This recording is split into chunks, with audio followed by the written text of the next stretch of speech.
Hey guys, welcome back to my channel. I am Nurse Jackie. It has been another week of me working as a women's health nurse practitioner. By now, I'm not even counting weeks, I'm counting months. I just realized the other day that it's actually been 3 months. I've been working as a women's health nurse practitioner for 3 months and I'm loving it. In one way, it's kind of like, how has it been 3 months already? But then really it's kind of like, it's only been 3 months because I feel like I've accomplished, learned, and done so much in these 3 months. And I kind of feel like, am I a little bit too comfortable to say that it's only been 3 months? But I'm good. I think that's all a part of, being where you're supposed to be, being comfortable and willing to learn. Like, I'm not putting any limits on myself. I'm learning any and everything. And it's been a great 3 months so far. So anyways, this past week, I did quite a bit. I did finally hear from one of my patients who I did an IUI on. And unfortunately, it was not successful, but the patient is still, in good spirits and being hopeful, and they will try again. With it being 3 months and all, and me being all comfortable in my role, my schedule has really been building. I'm getting a lot more patients daily. And so, we break up our days by morning and after lunch or evening.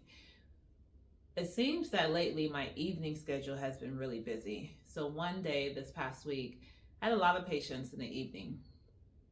And I think we had a patient that showed up because of a mix-up, and so I agreed to take her. She wasn't my patient, but the doctor who she was there to see was not there, and so I agreed to take her. She was already in the office. Well, that appointment ended up taking a little bit longer, and then so when that patient shows up, even though I didn't have any patients at the moment, her showing up and me going to see her and her appointment taking longer than what we expected ends up putting everybody else behind, right? So it was already busy. This patient came in, I saw her, and then so now everybody else is a few minutes behind. Well, then the patient after her also had an issue that took a little bit extra time. So yeah, my day kept getting further and further and further behind, right? I had a patient who had been waiting maybe about 45 minutes. And so right when I sat down, so I'm already feeling a little, not overwhelmed, but kind of rushed, maybe a little, I don't know the right word, not guilty because I'm taking care of patients, but nobody wants anybody to be waiting for a long time, right? So I finally sit down to get ready to see that patient. I'm going over her chart to see exactly. So when I look at a chart, I want to know their past encounters, who they've seen, if they've seen me, and what the notes say, so I know what they've already been dealing with. So when I go in the room, I'm prepared. I open up her chart to start going through it and it disappears. So I'm like, what? So apparently, right when I sat down to open up her chart, she had got fed up and had checked out. So it kind of took me back, kind of shocked me, I guess. I was like, oh. But I didn't have much time to dwell on it because, like I said, I was getting behind, so I just moved on to the next. But I was like, oh, wow. Sorry that you had to wait for a long time, but, I was seeing patients and I was trying to get to you. And hopefully you do come back and the wait will not be that long. But yeah, that was really my first time experiencing that. So normally, I'm on the patient side. I'm like, what's taking so long? Yeah, when one patient shows up and they need to be seen, sometimes it's an emergency, and so they have to be seen. Or if a couple of patients before you, like I work in OB-GYN, if I have a patient and it turns out that ultrasound just told them they have miscarriage, yes, we do have to take extra time with that patient, which unfortunately will make us late to the next appointment. But you have to, like, if you were in that position, you wouldn't want your doctor rushing you just to get to the next appointment. So now that I'm on the other side, I'm kind of seeing, okay, maybe this is why sometimes, not all the time, but this is why sometimes our providers are late, because the patient before me, or maybe even the 2 patients before me, needed a little bit extra TLC. So I felt bad that the patient felt like she waited too long and had to just get up and leave. But I had to take care of the patients that were before her. And then I couldn't dwell on it because then I had to take care of a patient that was after her, who also ended up taking a little bit extra time. So I just had a long day and I was at the office late, but my patients got taken care of for the most part, except for that one. But hopefully she comes back and she's fine. Okay, speaking of patients that kind of shocked me, I had this one patient, y'all. She wasn't like, elderly. So maybe just a few years older than me, maybe like 10 years or so older than me. And she was not very pleased to know that she came into the doctor's office and she was going to be seeing a nurse practitioner. Like, she literally said, "Oh, I came to see a doctor." So it kind of shocked me a little bit, but I was like, okay, let me go see if I can get you a doctor. So the doctor that this patient normally sees was not there that day. So I offered to get the other doctor that was in the office, but she didn't want to see that doctor either. So I was like, okay. So it was a little awkward. It's like, so it's just me. Do you want to see me or do you want to reschedule? So yeah, she ended up staying, but the whole visit was a little awkward. She kept telling me how she doesn't feel like a nurse practitioner is appropriate for her. But then she didn't also want to leave and reschedule for her doctor. So I didn't really know how to take that appointment. But that was my first time having to deal with that. And it was like, I have my stethoscope in, trying to listen to her lungs, heart, all the things. And it's at the same time, she's continuously telling me, well, not telling me, but speaking out loud, "I can't believe they have me seeing a nurse practitioner." So I was like, you always have the option to reschedule. Normally, that's not my first time having somebody tell me that they weren't expecting a nurse practitioner, which is fine. Like, if you want a doctor, I will go and get you a doctor. If the doctor's not there, you are more than welcome to reschedule and come back. But most of the times when the patient tells me that, it's just that they didn't know. They were shocked. And so we get to talking a little bit. They ask me a couple of questions. I answer their questions. By the end of the appointment, we're like besties. This one patient, she just could not get over the fact that I was a nurse practitioner. So the whole appointment was a little bit weird, but we got through it. We got through it. So it did have me a little flustered, I will admit. It had me a little, I don't know how this sounds, but I'm kind of used to all of my patients loving me, or at least liking me, right? So this patient here kind of humbled me, but really flustered me. So it kind of got to me. But then I felt a little redemption because my next patient fell in love with me. She was like, "Oh my gosh, you're this, you're that. You're really helping me. You're really taking the time." So I was like, okay, so it's not me. I mean, I really strive to make all my patients feel comfortable and feel taken care of and heard. So it just really flustered me. But then my next patient reminded me, okay, I'm doing the right thing. So, but yeah, that was a little weird, to say the least. So yeah, the next patient really made me feel unflustered. We talked, we did the appointment, like what she came for, and then she asked another couple of questions that kind of had to do with the appointment, but it was really like, sometimes, women, you just need somebody to talk to. And I don't know, sometimes it's like the only person you can really just talk to is your doctor.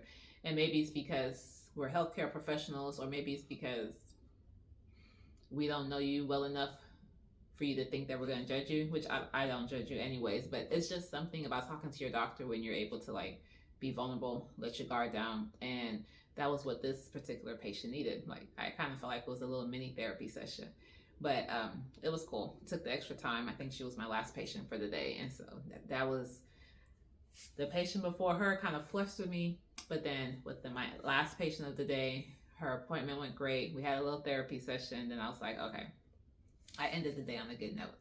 So yeah, so that was a day. So this past week, I had a lot of good days. I was sad for my patient who did not get pregnant off of the IUI, but I know, just like I hope she knows that God is the orchestrator of it all. When the time is right, it will happen.